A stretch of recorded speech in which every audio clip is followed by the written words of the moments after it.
Hey, my name is Megan Isaacs, and the title of my persuasive speech is called Women Do It Better.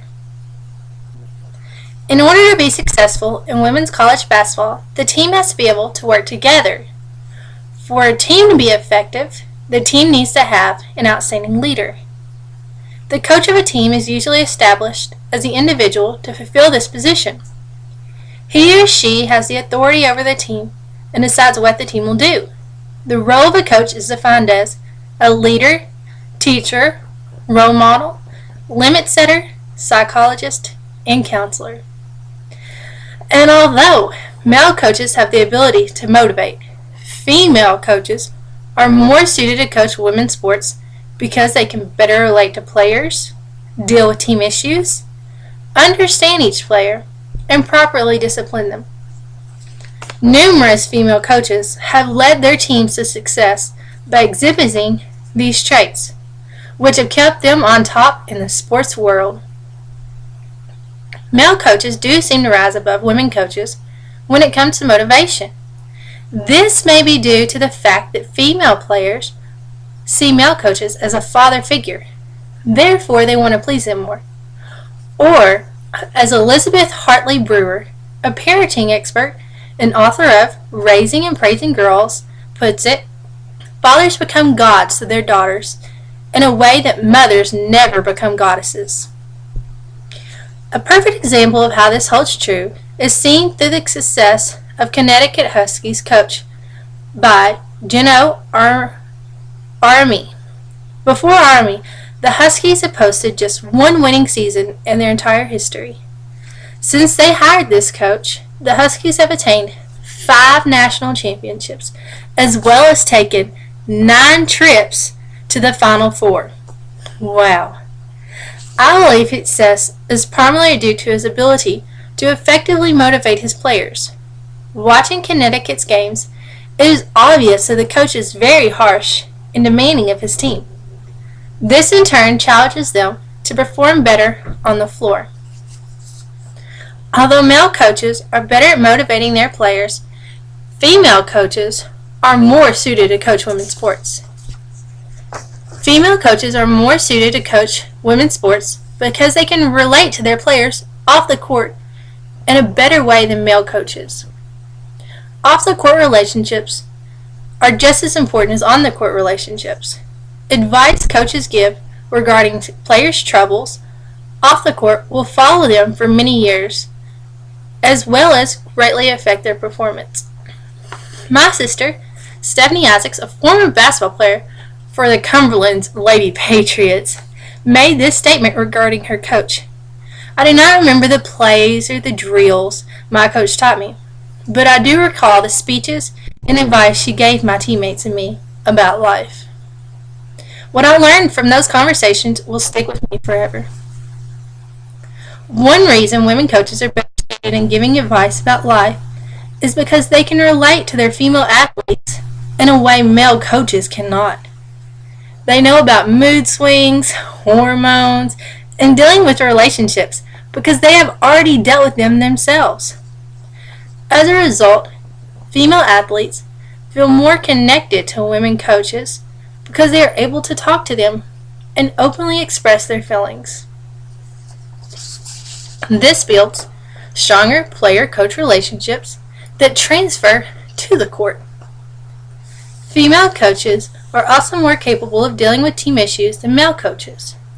According to a study, female high school and college basketball players rank the coaching qualities of relating well to others and understanding athletes' feelings as the top 2 desirable characteristics, and female coaches rated significantly higher than male coaches in demonstrating these qualities. As stated above, women can easily identify with problems on teams. They are more understanding of players who go through struggles and are able to easily recognize when a particular player is having a bad day.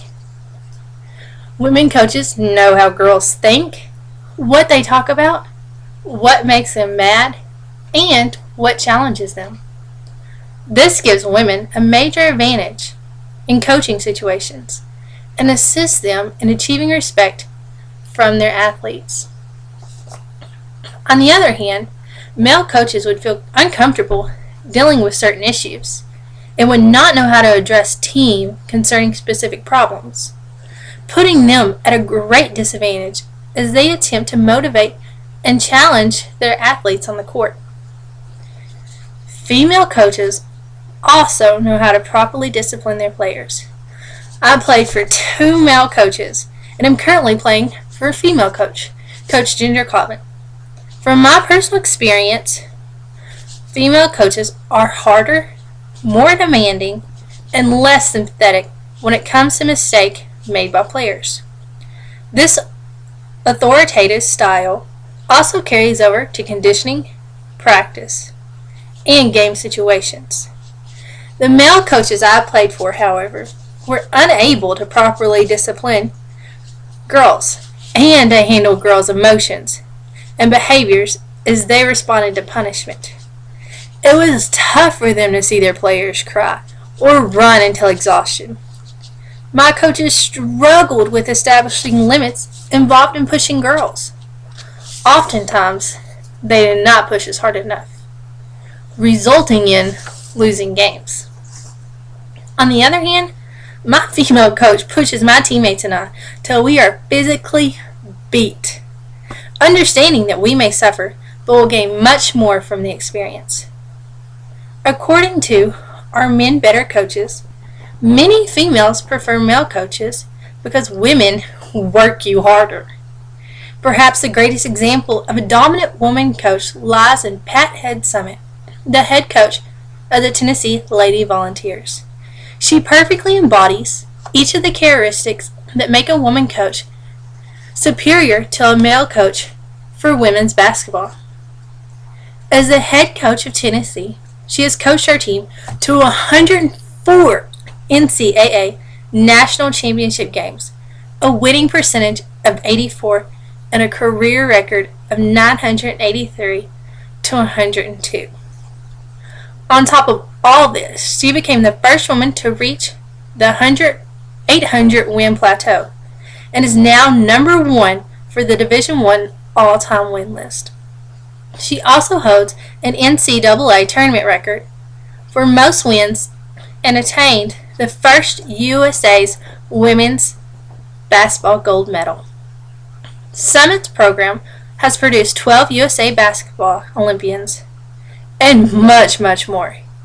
As if her endless list of accomplishments does not speak for itself, Pat Summit is an inspiration to all female coaches and is a well-respected leader from all athletes. She demonstrates the characteristics of what makes a successful coach.